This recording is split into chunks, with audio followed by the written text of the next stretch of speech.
오늘도 우리 예배 가운데 함께 하신 주님을 찬양합니다. 그리고 예배를 통하여 하나님의 은혜와 평강이 함께 하시기를 우리 모든 예배에 참여하신 모든 분들께 함께 하시기를 주의 이름으로 축복합니다. 우리가 잘 아는 이야기입니다만은 어떤 미술 전시회에서 이 평화라는 주제로 이 그림을 공모를 했습니다. 그리고 마지막 2개의 그림이 후보작으로 올라왔는데 이 2개의 그림 중에서 최우수 작품을 선정하기로 했습니다. 한 그림은 이 호수 위에 돛담배가 떠 있고 하늘에는 파란 하늘에 흰 구름이 두둥실 떠 있을 뿐만 아니라 호숫가에는 산천초목이 아름답게 우거져 있고 새들이 아름답게 노래를 부르는 그런 아름다운 한 폭의 그림이었습니다. 그런데 다른 그림 하나는 사납게 폭포수가 떨어지는 폭포 언덕에 이 한 독수리가 이 둥지를 보금자리를 지었습니다. 그 보금자리에 이 새끼가 먹이를 찾고 있었습니다. 그때 어미 독수리가 와서 입을 쫙 벌리고 있는 이 새끼에게 먹이를 주고 이 날개로 품어서 이렇게 이 새끼를 안아주고 있는 그런 그림이었습니다. 여러분, 어느 것이 최우수 작품으로 뽑혔는지는 아시겠죠? 네, 후자였습니다. 왜 후자의 작품이 최우수 작품으로 뽑혔을까요? 우리가 사는 세상은 그렇게 호숫가와 같이 낭만이 넘치는 세상이 못 되는 것입니다. 오히려 사나운 바람이 불고 폭풍우가 치고 이 폭우가 쏟아지는 그런 세상이다라는 것입니다. 그러나 그런 세상이다 할지라도 우리 주님 품 안에 안기면 세상에 두려움이 없고 걱정과 염려가 사라지며 주님이 주시는 참 평안과 안전을 경험하게 될 줄로 믿습니다. 여러분, 이 불침번이라는 것을 아십니까? 이 군대 갔다 오신 남자분들은 이걸 잘 아는데요. 다른 사람들이 이 외부의 공격을 받지 않고 평안하게 잠을 잘 수 있도록 이 잠을 안 자고 지켜주는 사람을 이 불침번이라고 합니다. 그래서 대개 취침 시간에서 1시간씩 이렇게 이제 교대로 이렇게 이제 불침번을 서게 되는데, 그래서 제일 편한 것은 첫 번째와 마지막 불침번이 편합니다. 그러니까 첫 번째는 취침 시간보다 1시간 늦게 자는 겁니다. 그리고 마지막 시간은 이 기상 시간보다 1시간 일찍 일어나는 겁니다. 그런데 중간에서 곤히 자다가 깨어갖고 일어나려면 보통 힘든 것이 아닙니다. 특별히 추운 겨울날에는 자다가 일어나서 보철을 서려고 이렇게 밖으로 나가면 얼마나 이게 귀찮은지. 그러나 자신뿐만 아니라 다른 사람의 안전을 위해서는 필요한 것입니다. 그런데 군대에서만 불침번이 필요한 것이 아니라 우리의 인생에도 불침번이 필요합니다. 우리의 인생을 보호하고 지켜주는 불침번이 필요한 것입니다. 오늘 성경 말씀은 우리 인생에 불침번이 되어주시는 분이 있음을 말씀하고 있습니다. 우리 인생은 광야를 지나가는 것과 같습니다. 그래서 흔히 우리 인생을 광야 인생이다라고 말을 합니다. 광야는 위험이 있습니다. 기후의 위험이 있고 맹수의 위험이 있고 여러 가지의 위험이 도사리고 있습니다. 그래서 언제 어느 때에 위험이 닥쳐올지 모르는 예측 불허의 세상이 우리가 사는 곳입니다. 이런 광야에서 온갖 위험으로부터 보호해 줄 존재가 필요한 것입니다. 그래서 사람들은 저마다 자기를 보호하고 지켜줄 존재를 찾기 마련인 것입니다. 대부분의 사람들은 다음의 것들을 의지합니다. 첫째, 소유를 의지합니다. 재물이나 권력을 소유하면 그런 것들이 자기를 안전하게 지켜줄 거다라고 기대를 합니다. 그러나 이러한 것들도 완전한 보호자가 될 수가 없습니다. 어느 해외 교포의 이야기인데요. 이렇게 이민을 가신 지 한 25년이 넘어서 거의 한 30년쯤 다 됐으니까 고생 많이 했죠. 그래서 자수성가에서 크게 성공한 분이었습니다. 그래서 이분은 이제 의학도 발달되었고 건강 관리만 잘하면 100세뿐만 아니라 120세까지도 건강하게 살 수 있다라고 자신의 미래를 호언장담을 했습니다. 그런데 이분이 이 말을 하신 후 3일 후에 교통사고로 돌아가셨습니다. 여러분, 이분이 작은 차를 타고 다녔을까요? 아니면 크고 튼튼한 차를 타고 다녔을까요? 그분의 소유가 그분을 지켜주지 못했습니다. 인간의 소유가 그 인생을 절대 책임지지 못하는 것입니다. 사람을 의지하기도 합니다. 광야 인생을 살면서 우리 주위의 사람들이 적잖이 우리에게 의지가 되는 것입니다. 부모, 형제가 또한 친구가 도움이 되는 것입니다. 그런데 인간의 마음은 굴뚝 같지만 도움이 되지 못할 때가 더 많은 것입니다. 어떤 부부의 이야기입니다. 중년이 지나면서 부인이 갑자기 병이 들었습니다. 병원에 입원해서 이 큰 수술을 받게 되었는데 병원에서 서약서를 제출하는 절차가 있었습니다. 수술을 받다가 어떤 일이 있어도 감수한다라는 이 보호자 동의서를 이렇게 써야 되는 겁니다.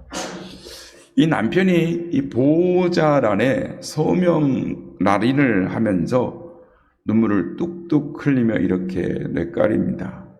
아내가 병든 것도 몰랐고 병든 지금 아무것도 해줄 수 없는 내가 무슨 놈의 보호자냐.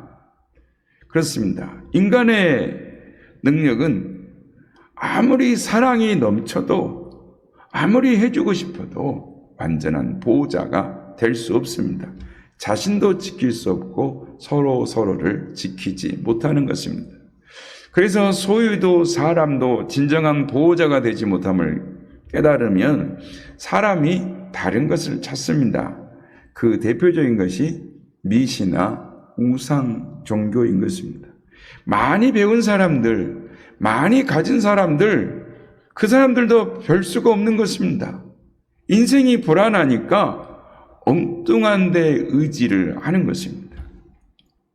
뉴욕의 차이나타운에서 있었던 일입니다. 아주 지성적으로 생긴 한 백인 여성이 중국인이 운영하는 가게를 들어섰습니다. 그러더니 조심스럽게 묻습니다. 여기 혹시 부적 안 팝니까? 제일 비싼 부적을 사고 싶은데요 라고 합니다. 중국인 상점에서 그런 걸 판다라는 소문을 듣고 온 것 같습니다. 주인이 의아한 표정을 지으니까 이 여자분이 이 사정을 이야기합니다. 사실은 제 아들이 남백탕양 멀리 가게 되었는데요. 이 아이를 지켜줄 부적 같은 게 없나 해서 말끝을 흐립니다. 그러자 주인이 웃으면서 말합니다. 정말 좋은 부적이 있기는 한데 그것은 돈을 주고 살 수 없거든요. 부인이 그게 뭔데요? 어떻게 구할 수 있는 건데요? 부인, 그 부적은 바로 하나님이십니다. 저도 자식이 3명이 있고 손자들이 많이 있어서 그들이 늘 염려가 되죠. 그러나 저는 하나님께 맡기고 기도합니다.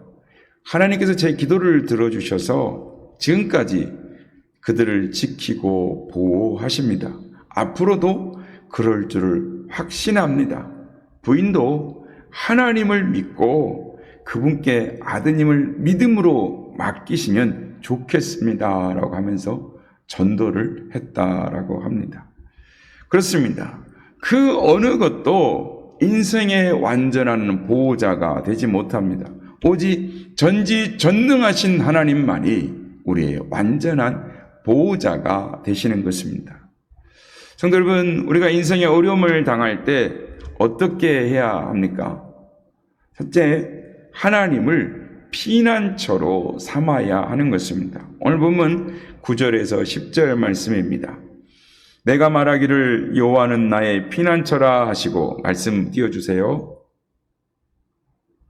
오늘 본문 9절 10절 내가 말하기를 여호와는 나의 피난처라 하고 지존자를 너의 거처로 삼았으므로 화가 내게 미치지 못하며 재앙이 내 장막에 가까이 오지 못하리니. 세상을 살아가는 사람들 대다수는 걱정과 고난이 없는 평안한 피난처를 찾는 데 급급한 것입니다.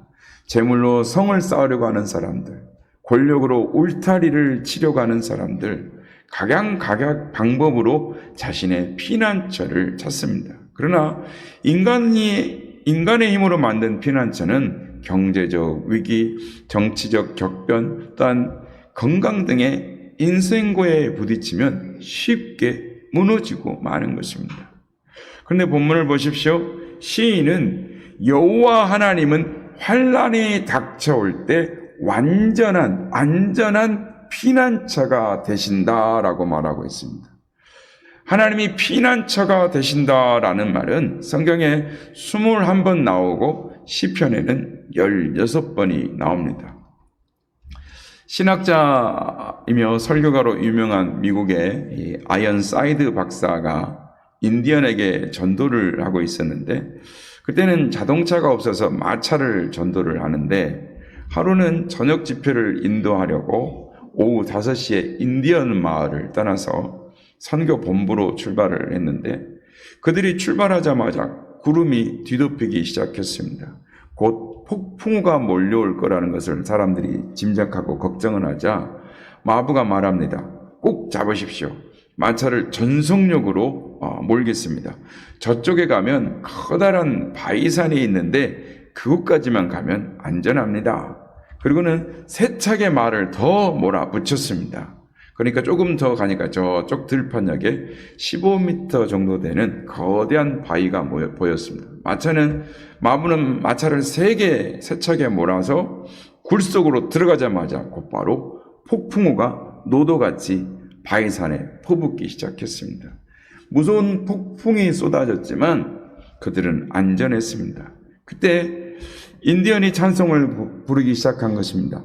만세 반서 만세 반서 열린 곳에 내가 숨어 있으니 원수 마귀 손 못 대고 환난 풍파 없도다. 아멘. 그렇습니다. 성도 여러분, 하나님은 우리의 안전한 피난처가 되시는 것입니다. 어떤 환난과 위기가 닥쳐올 때 그분에게 피함으로 보호를 받으시는 여러분 되시기를 바랍니다. 우리가 위기에 처할 때 하나님은 천군 천사를 통해서 우리를 지키고 보호해 주십니다. 오늘 보면 11절에서 13절 말씀입니다. 그가 너를 위하여 그의 천사들을 명령하사 내 모든 길에서 너를 지키게 하심이라.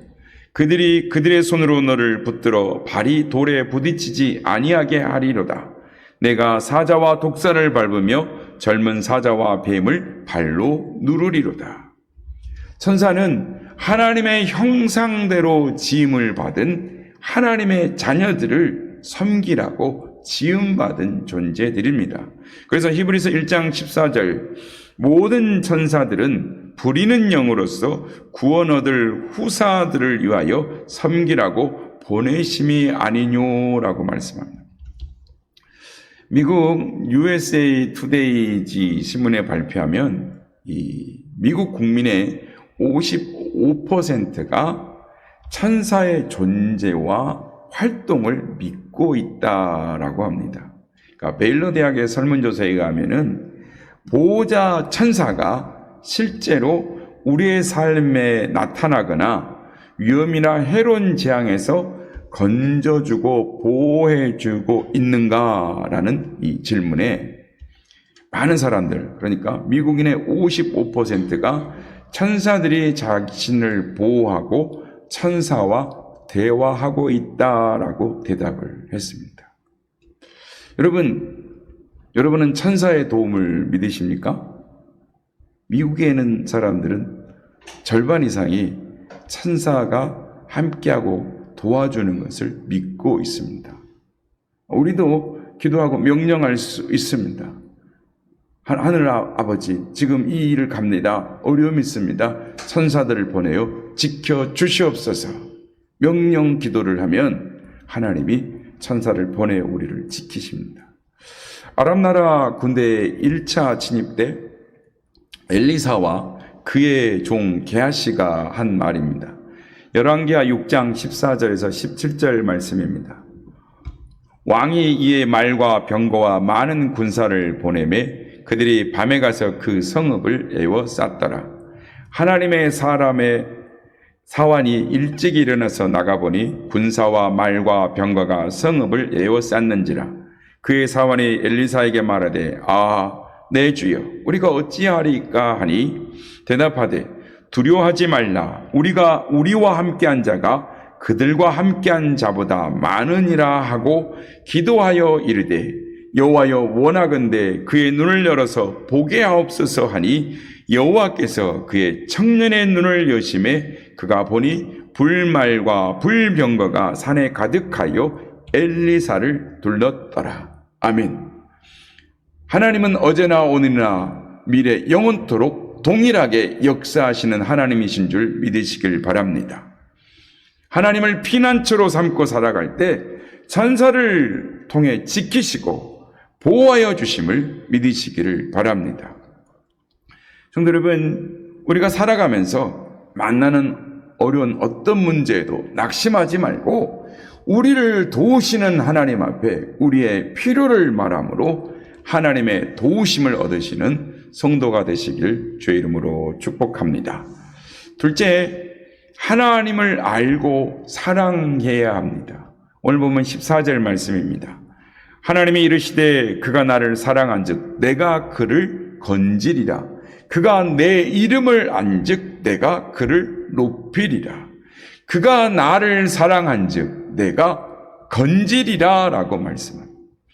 출애굽기 2장에 보면 히브리 민족의 아들로 태어나면 누구나 나일강에 버려져야 했습니다. 그건 바로 왕의 국법이었기 때문에 어길 자가 없었습니다. 그런데 요게벳이 아들을 낳고 3개월 동안 몰래 키웠지만 아기 울음소리가 밖으로 흘러나가면 온 가족이 죽음을 당할 수밖에 없기 때문에 갈대 상자에 담아 나일강에 띄워 보냈습니다. 속수무책입니다. 떠내려가는 아이를 누가 건져낼 수가 있겠습니까? 이제는 우리 힘으로 할 수 없는 것입니다. 그런데 바로의 공주가 아이를 건져서 모세는 바로 공주의 아들로 살게 되었습니다. 인간은 죄를 짓고 멸망당하게 되어 이 사망에서 아무도 건져낼 자가 없었습니다. 모세처럼 죽음과 파멸을 향하여 정처 없이 떠내려가는 존재가 우리들이었습니다. 이러한 인간을 하나님의 아들이신 예수님께서 건져주셨습니다. 이것을 구원이라고 합니다. 놀라운 하나님의 사랑인 것입니다. 여러분, 이 세상에서 누가 나를 건져줄 수가 있습니까? 누가 나에게 소망의 밧줄을 던져줄 수가 있습니까? 이 세상에 믿을 사람이 누가 있습니까? 그가 누구인지 모를 때 우리는 방황할 수밖에 없는 것입니다. 오늘 본문은 내가 건지리라 라고 말씀합니다. 하나님이 건져주신다 라고 하십니다. 죄에서 건져주시고 절망에서 건져주시고 질병에서 건져주시고 죽음과 가난과 저주에서 건져주시는 것입니다. 여러분, 하나님이 건지시는 손길이 나타나면 능치 못함이 없는 것입니다. 개인과 가정과 사업과 일상생활에서 어려운 문제가 나타날 때 담대하게 주님, 내가 주님을 사랑합니다. 주님 나를 건져 주옵소서 할 때 하나님은 뭐냐? 내가 너를 건져주마. 당장에 대답하시는 것입니다. 한번 따라해 보시겠습니다. 저가 나를 사랑한즉 내가 저를 건지리라. 저가 나를 사랑한즉 내가 건지리라. 여러분, 하나님을 사랑하시죠? 하나님을 사랑하시죠?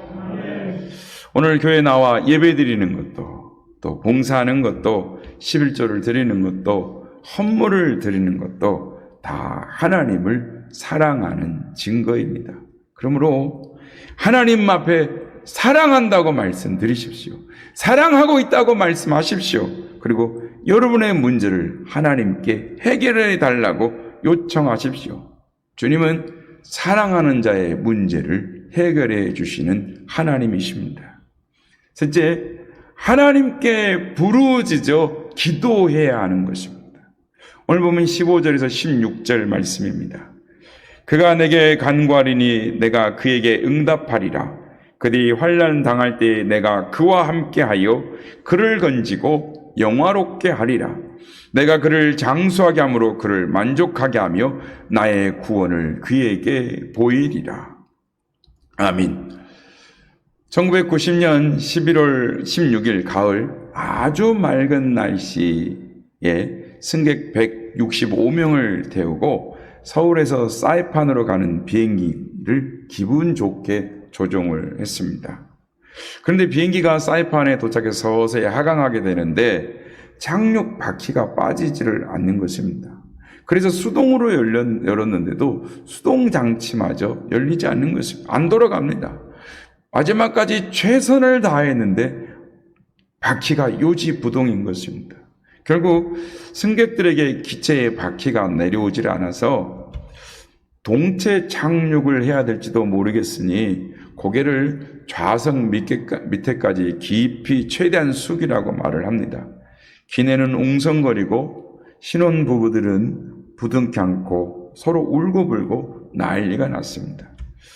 신일덕 집사님은 조종관을 부기장에게 맡기고 기독교인인 기관장과 함께 간절하게 기도했습니다. 울부짖는 절규의 기도를 했습니다.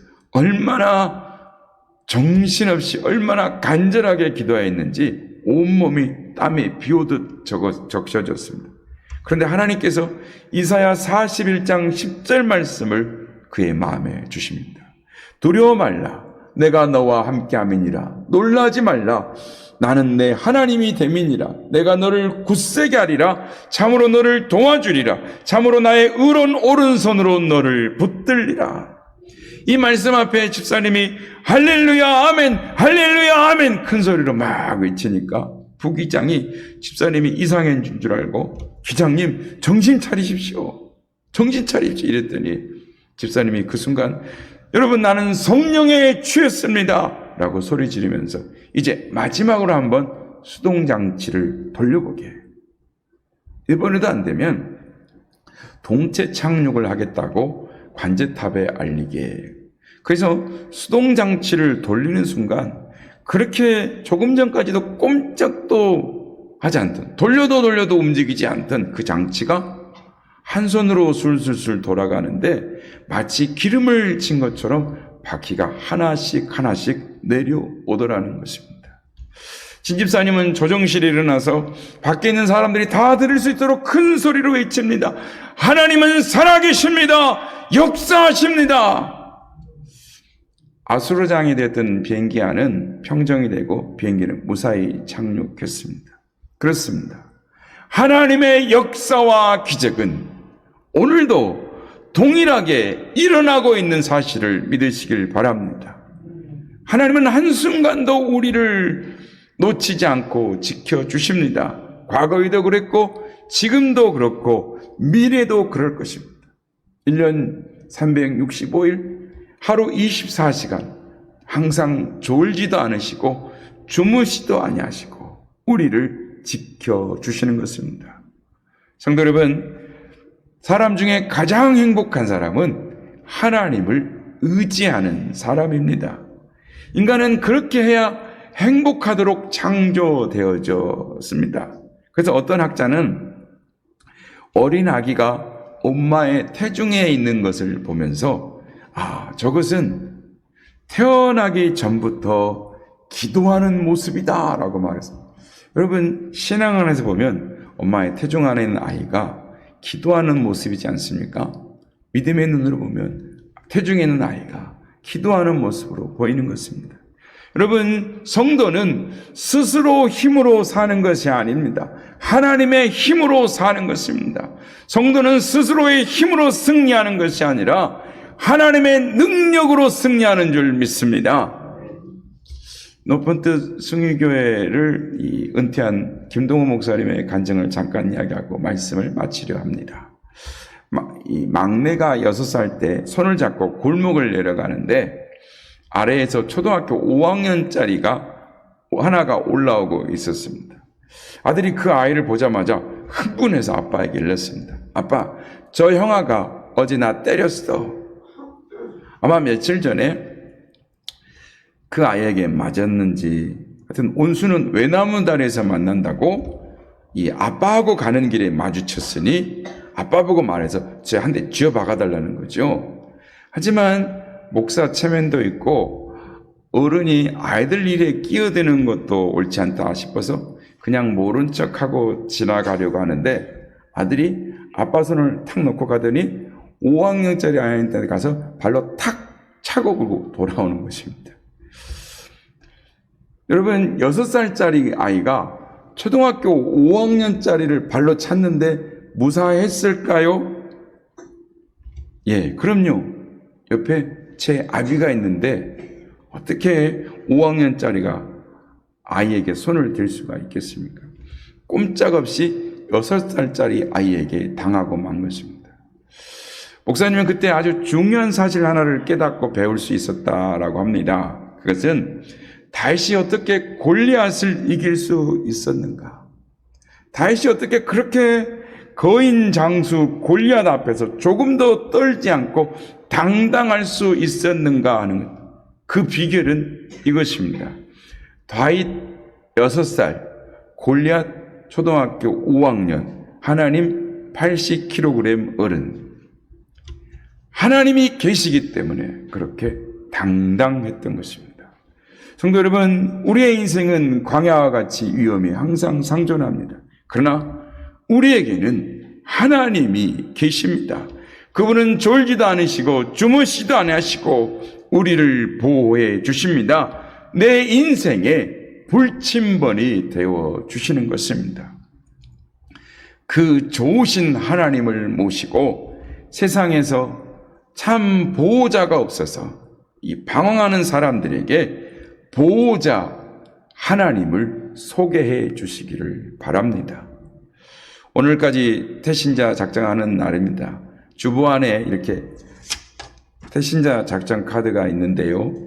기록하시고 기도하시기 바랍니다. 제출하시면 온 교회가 함께 기도할 것입니다. 반드시 하나님께서 역사해 주십니다. 기록하신 카드는 헌금함에 넣어주시거나 아니면 교육자에게 제출해 주시면 되겠습니다. 여러분, 기도 없는 신앙생활은 비 없는 농사와 같습니다. 비 없이 어떻게 농사가 되겠습니까? 기도할 때 하나님께서 아름다운 열매를 맺게 해 주시는 것입니다. 하나님만이 우리의 안전한 피난처가 되십니다. 새벽에 나와서 기도하시기 바랍니다. 기간을 정해서, 시간을 정해서 기도하시길 바랍니다. 하나님께서 부르짖어 기도하는 자녀들의 기도 소리에 반드시 응답하시고 보호하시고 역사하여 주실 줄 믿습니다. 하나님을 모르는 사람들에게 인생의 보호자를 소개하는 여러분 되시고 하나님으로 인하여 기쁨과 감사의 삶을 살아가시는 여러분 되시기를 예수님의 이름으로 축복합니다.